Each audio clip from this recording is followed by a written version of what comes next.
there's a lot of people who are forced to do things that aren't in alignment with what their values are. And I think anytime you get into that space, it doesn't matter how much money you make, you start to feel dirty and have a hard time looking yourself in the face. My guest today describes himself as a corporate America dropout who helps others exit the matrix. His disillusionment came after being forced to lay off teammates after they had helped him to build a successful division in a particular company. After a life altering traffic accident, he was forced to take a very introspective look on his own journey. And now, as a coach, he uses trust, openness, compassion, and direct communications to guide his clients to gain clarity and create strategies that deliver the results they want. And yes, I am Devon Harris. And yes, you are tuned in to Keep On Pushing TV, where we share ideas and insights that are going to challenge and inspire you to keep on pushing and in the process, live your absolute best life. By the way, if you haven't done so yet, I invite you to subscribe to our channel, leave us a comment below, give us a like, because it really does help to grow the channel and we could use your help. Enjoy.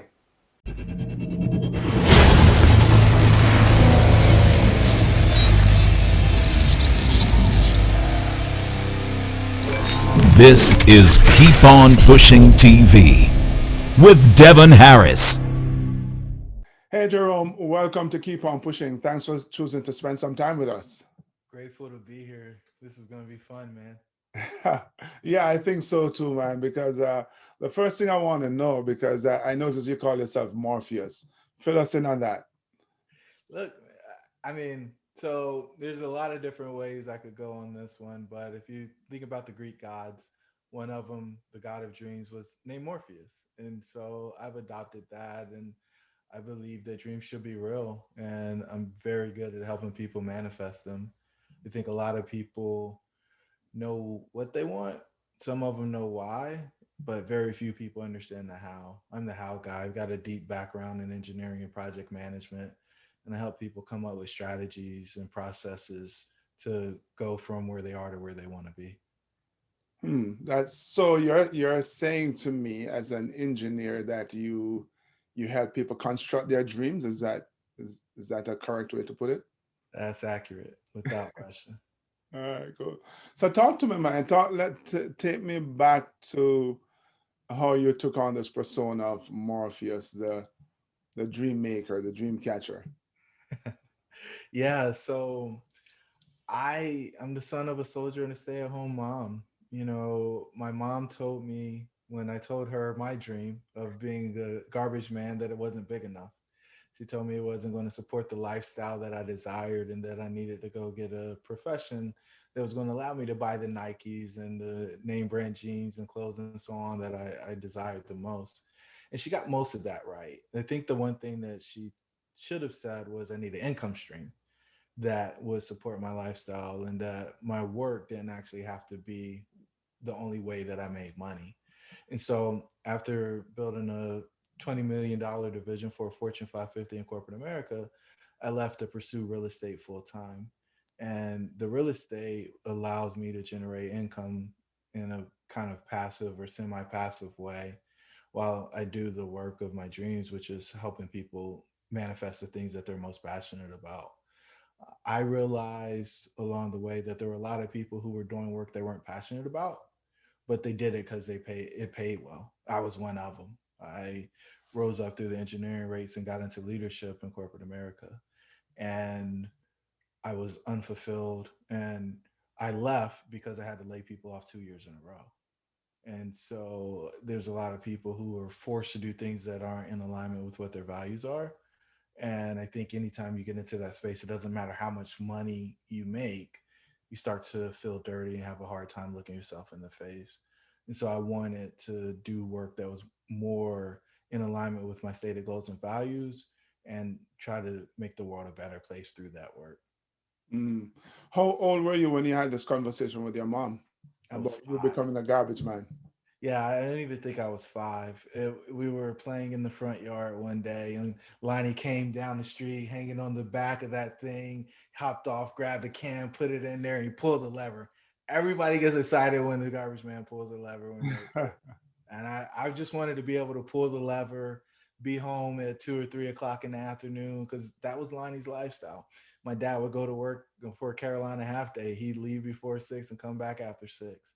And I wanted him to be home to play with me, not realizing that, you got to trade your hours for dollars if you're working for somebody. And so I wanted to get out of that space and I wanted to create a different path.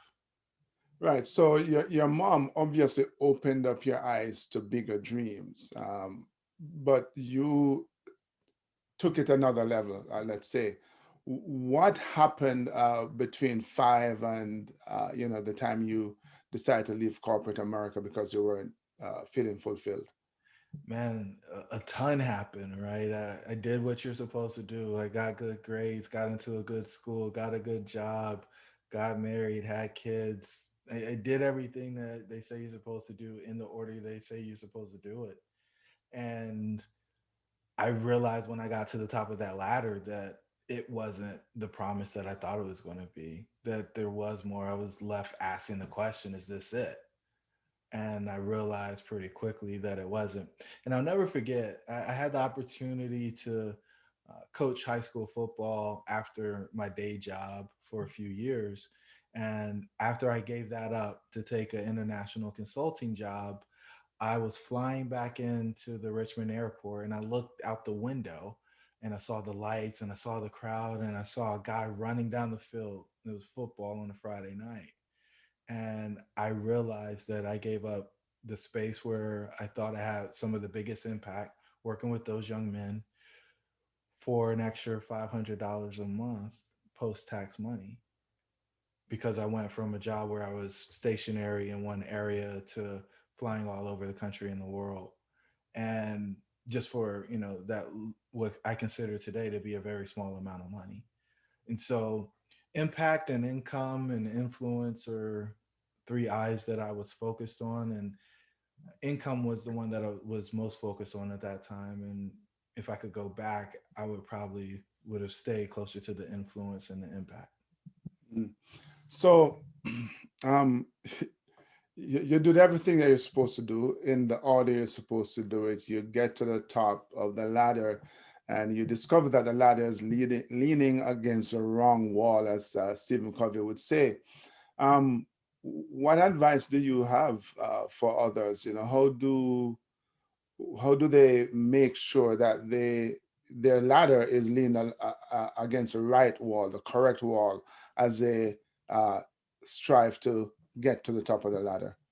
Yeah, one of the probably most important stories that I skipped over that told me where I should have been going, but I didn't actually listen to it, was when Duran and I were sitting on the stoop of our apartment building, and we were engineering students, so we were doing math in our free time because what else are we going to do, right?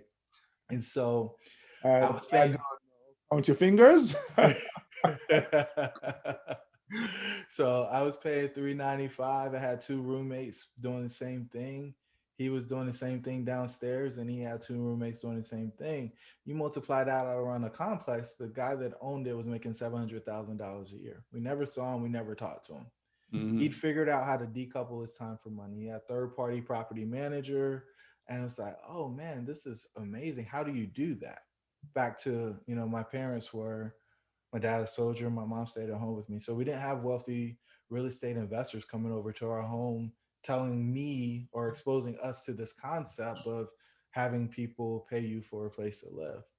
And so, had I actually followed that path and actually run that idea to ground instead of going and getting a job and doing all the things that you're supposed to do, I probably would have ended up in a very different place a whole lot sooner, that wouldn't have had me climb all the way up that ladder only to come back down to climb up a different one. I Hmm. probably would have climbed up the right one the first time, which is, hey, figure out how to generate income without having to trade all of your time to generate it. and then focus on the things that you're most passionate about without the worry of that impacting your lifestyle. So you climbed the wrong ladder, but you figured it out. What's the biggest lesson you have taken away from that experience? Stop putting your dream on the shelf.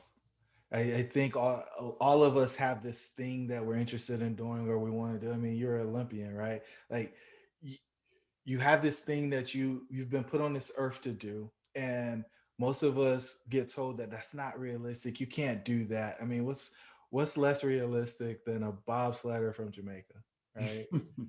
Right? Yeah, What's less realistic than that, right? And agreed. so, we've been put here to do this thing, whatever it is, and only we know it. It's in our heart.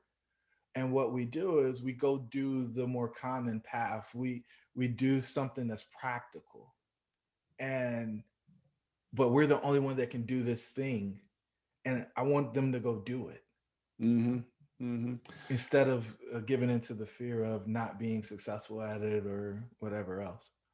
Yeah, Jerome, I talk all the time about when I was younger and I was in Sunday school, and there was this Bible verse, many are called, but few are chosen. And the way I interpreted it in my young mind was, wow, only a few lucky people are gonna get to go to heaven. And I worried if I was gonna be among those chosen few. And as I've grown older, I've come to conclude that all of us, every single one of us, have been called. Because we have this little voice inside of us that calls us to do something great, something beyond what our circumstances suggest. But then not all of us, only a few of us listen to the call. Not all of us. You use the word fear. Is that what you think is the biggest um, obstacle to us listening to that little voice inside of us? Without question. If you knew you couldn't fail, you do it. But because you're scared of failing, you don't. Fear is the biggest prison, or what I consider a matrix, that anybody can have. Hmm. Yeah. So Morpheus, the god of dreams, and when I saw Morpheus, I thought of the Matrix, which I just mentioned. So talk to us, man, about the red pill. What is a red pill? Why would I want to take it? Yeah, so the red pill is the code name for our model for a centered life. And so there's 6 levels to it: self-image, relationships, work, health, prosperity, and significance. Hmm. And we say that you have to take the red pill. We believe that it all starts within. So you start working on yourself, your self-image, your relationship with yourself. From there, you move to the relationships that are around you. And so when you build your self-esteem and you have a strong self-image, you are more willing to make comments and have expectations about the relationships that you're in, making sure that they're mutually beneficial. I know when I didn't have a lot of self esteem and self respect, I was willing to accept whatever people were willing to give me. And most of the time, that meant that it was one way. I was giving and I wasn't getting anything in return.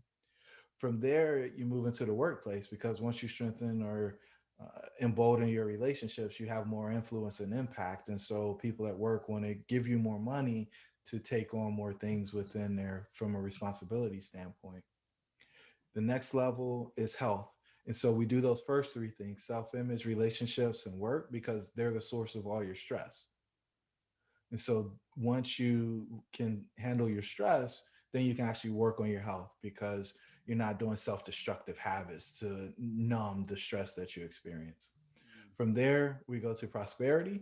And the prosperity is after health, because your health will rob all your wealth, right? And some people will say the only real wealth is health. And so the goal in prosperity is to create abundance, create overflow. I call it creating a gap between your income and your expenses. Some people have more bills than money, or more bills than money. And that doesn't actually lead to anything meaningful in the end. So we want to teach people how to decrease their bills, increase their income, create a bigger gap as they can, so that they have this abundance. And so when you move into significance, you give out of your overflow. And the two most important resources I think we have are time and money, and it's in that order. Time can't be replenished. And so once you make that investment, in my opinion, it's superior than money. But a lot of people say, well, the money can go further and do more. Mm. So, let's talk about self-image for a bit because it's a challenge, or the lack of self-image, of leaky self-image is one of the thing that just dogs a lot of people. What advice do you have for people? How do you get them? How do you help them repair that self-image? Yeah, I think the fastest way that our clients are seeing it done is by making micro promises to themselves. And so it can be something as simple as, I'm going to get up at 5 o'clock tomorrow. And instead of hitting snooze and rolling over, they actually get up. And that's a checkbox. I believe in creating momentum. And so if you can keep that promise to yourself, then we can make another one. And now you got these two promises working. And you keep adding these small wins to change the view of the that the person has of themselves. Most of us have low self-esteem because we've broken promises to ourselves, or we've made a decision that didn't go the way that we expected it to, and we doubt our ability to make strong decisions. And so by making those promises, and they're in our complete control, it allows us to repair those things, and then you begin to trust yourself again. You build trust with yourself the same way you build trust with other people. It's by doing what you say. Hmm. I describe that as commitment. So, how do you, how does one deal with those times when we break our promises with ourselves, break the promises that we have made to ourselves? Yeah, it's tough, right? I think the thing that jumps out first is you have to be honest. It's easy for us to lie to other people. It's even easier for us to lie to ourselves. Like, if you think about your memories, you can make your memories be whatever you want them to be. I love talking to people who were the best athletes in high school when they never even played. Like, they were on the team, but they never got in the game. Yeah. But if you talk to them, they were all state everything. And I mean, we get to decide what has happened, what it means for us. And in addition to that, we get to decide whether or not we're totally accountable for the things that have happened or not. So first step is to be honest. And it's easy for us to say, oh, well, I'm the victim. Something wrong happened to me. It happened to me, not for me. It happened to me. And when two changes to four, I think that's when you're actually in a space where you can actually have some real impact, and you're being honest about what the real situation is and your capacity to influence the outcomes in the future. Yeah, I find, and I agree with that. I also find that a lot of people, they will make these promises that they didn't keep, make the promises to themselves, that is. And then they end up like beating themselves up, or they may be doing well. They started getting over at 5, and then they add another um, promise, and that is kept, and another, and then one day or one for a week they didn't get up at 5, and then they feel like they're the worst thing ever. So we are really good at berating and belittling ourselves, which doesn't help our self-image. So how do you help someone work through those tendencies? Yeah, I think you have to be honest, but I think you also have to be kind to yourself. I think it's funny that people will treat strangers nicer than they treat the people in their own home, Yeah. right? And forget, if you take it even a step further, they're usually harsher with themselves than they would be with somebody they live with. And Hmm. none of that makes any sense to me. Like, you have to live with yourself. Being kind doesn't mean that you're not accountable, right? But you don't have to call yourself stupid or dumb or any of these other things in order for you to acknowledge the fact that you didn't do what you said you were going to do. Yeah. And now there's another opportunity for you to do that. So in that moment that you realize you didn't keep your commitment to yourself, make a new commitment to yourself and then go do that, because it's just one decision after the other. It's a bunch of micro decisions based on you saying, I'm going to do something and then continuing to do it. And I think the last thing I'll say on this is your stated values and morals have to be in alignment with your actions. If you can get those two things aligned, you will live a very fulfilled and impactful life. Yeah, dude, I so agree with you, man. Just be, and I speak about this all the time. Be kind to yourself. Speak to yourself in a very encouraging way, right?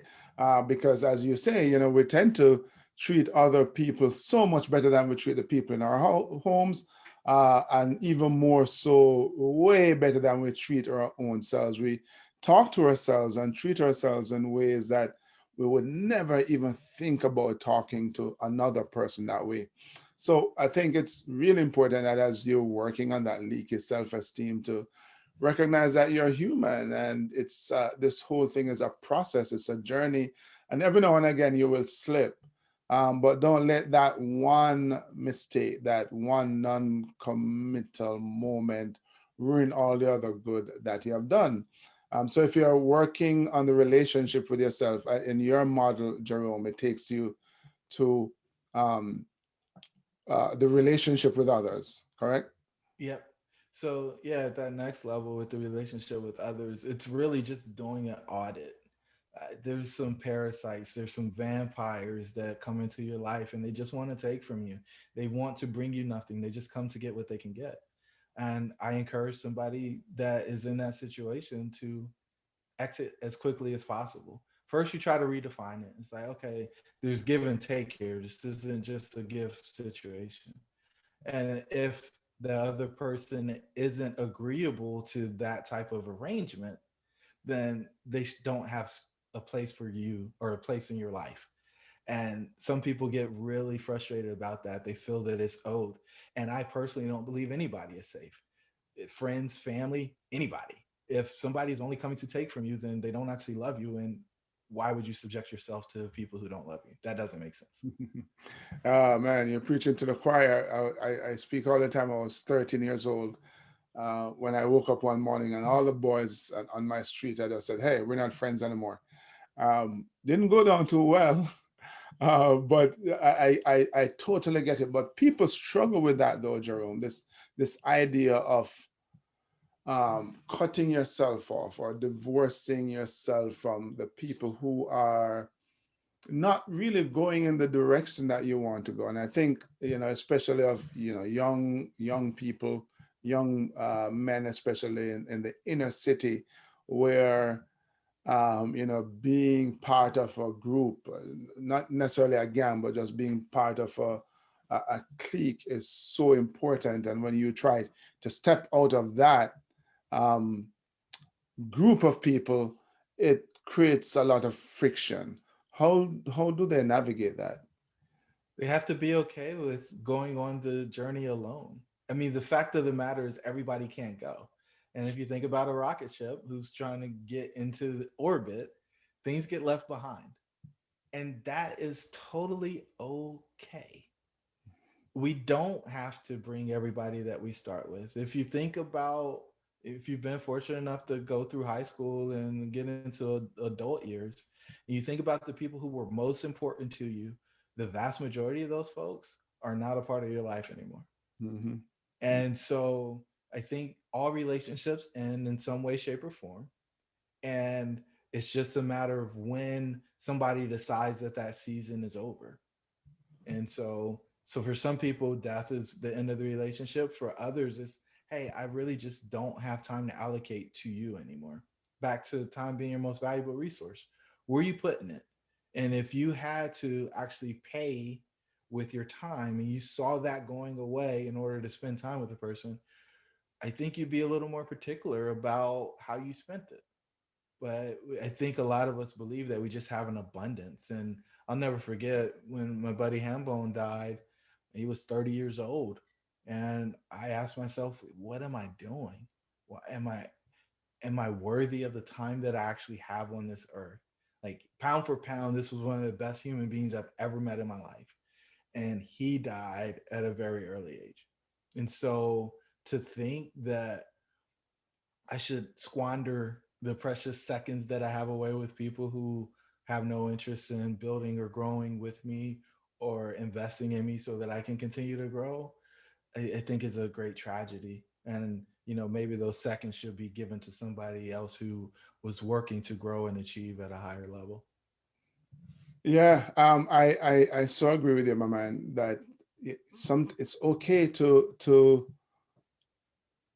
march to the beat of your own drum, and you ought to be marching to the beat of your own drum. We understand that no one succeeds by themselves, but surely, we also have to acknowledge that there are certain people in our lives, and you're right, whether they're blood relatives or not, who are not going to support that journey, of you, achieving success. And you have to guard the time that you spend with them, and sometimes that means spending no time with them at all.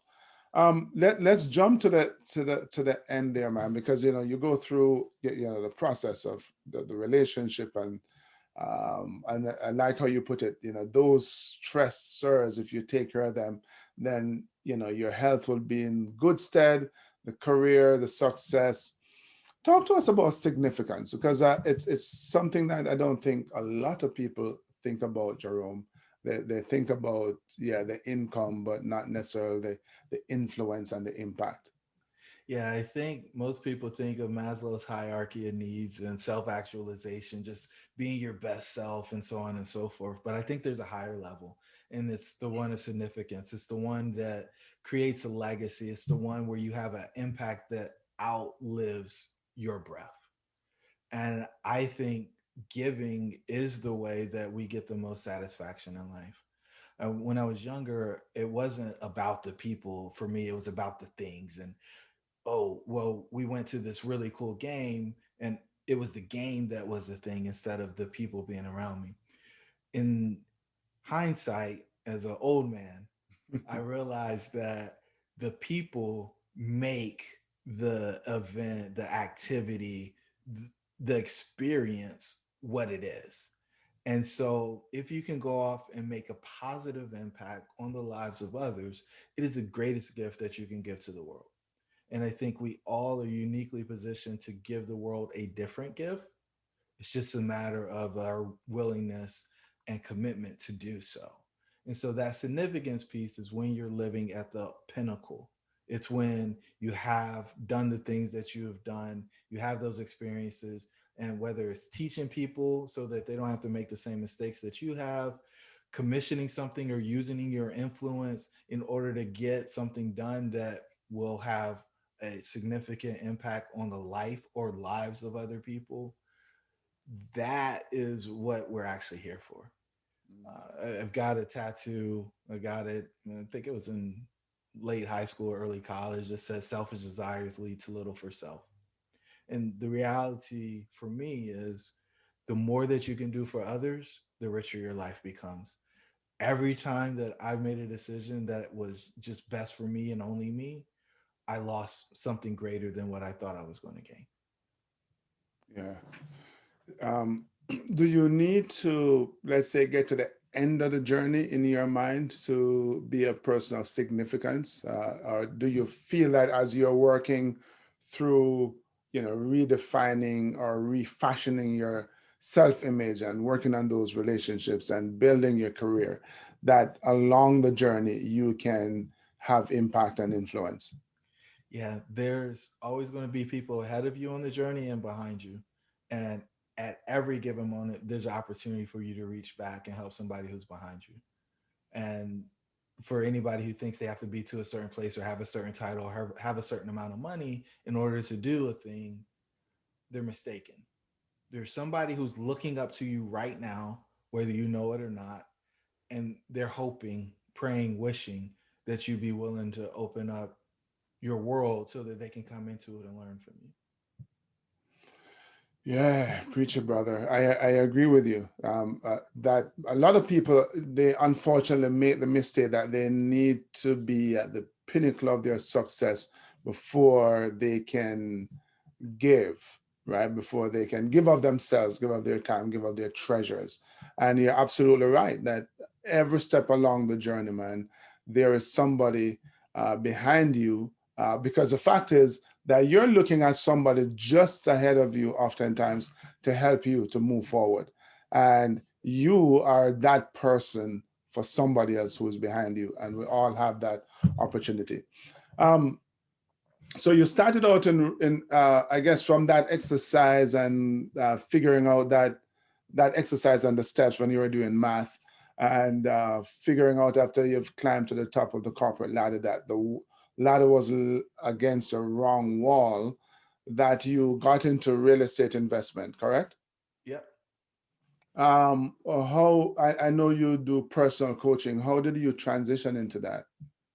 uh, the wrong way. And I was saving this for the keep on pushing moment, but I'll come up with another one. So I walked out of corporate and I was like, I'm gonna go grab that dream off the shelf. I'm gonna go buy an apartment building. I went to 10 different banks and it's like, you want to give me $1 million so I can go buy one of these things? And he said, we don't want to give you any money. I said, I got an 800 credit score. I got money in the bank and I got an MBA and all these other credentials and certifications. You want to give me $1 million? We don't want to give you $1 million. And I said, well, why not? And he said, because you don't have any experience. I said, what do you mean? I got an MBA. I built this big business. I've consulted around the world. What do you mean? He said, you've never done this type of business plan with this type of building. I was like, you're right. I don't have that experience. And so they said, go find somebody with that experience to come back. And so I didn't know anybody, right? Back to the reason why I didn't do it the first time. And so I started fixing and flipping houses and did that for a while. And while going through that process and going on that journey, I met somebody who actually had the experience so that we could get into the space. So that's how you got the real estate business going. And then you decided that you wanted to coach people and help them maximize their potential. Well, so I think the thing that I enjoyed most about leadership in corporate America was the opportunity to coach people who were on my team as direct reports and the folks who were like in intern status or very entry level status with the goal of helping them grow quickly so that we could do the really tough things that we were doing in the business. And so I wanted to get back to that, but because everything that I was doing was with 1099s and or contractors, I didn't really have people that were reporting up and into me. And so I thought, well, if I did this already and I can teach people how to make a lot of money in corporate and I can teach them about relationships because of all the mistakes I've made and I can teach them how to give because I've endowed a full engineering scholarship at my alma mater. I can help them do these things and help them do them quicker because of either my experience or experiences that I've gleaned from other people. So I just back to the significant piece. That's my significance play. It's to help people make their dreams a reality because so few adults hear that their dreams should be real. Indeed, indeed. Thank you for that, my man. So if someone, Jerome, wanted to take the red pill, how do they find you? Yeah, jeromemyers.co, JeromeMyers.co. JeromeMyers.co if you want to take the red pill. Um, Jerome, it's been wonderful speaking to you, man. Your story, the insights, the lessons, they definitely all epitomize the keep on pushing philosophy. So thank you so much for spending time with us here on Keep On Pushing. Grateful for the opportunity. We got to go to Jamaica sometime soon. Hey, you know what? As soon as we get past this is a COVID thing, it's on, brother. I love it. I look forward to it. All right, my man.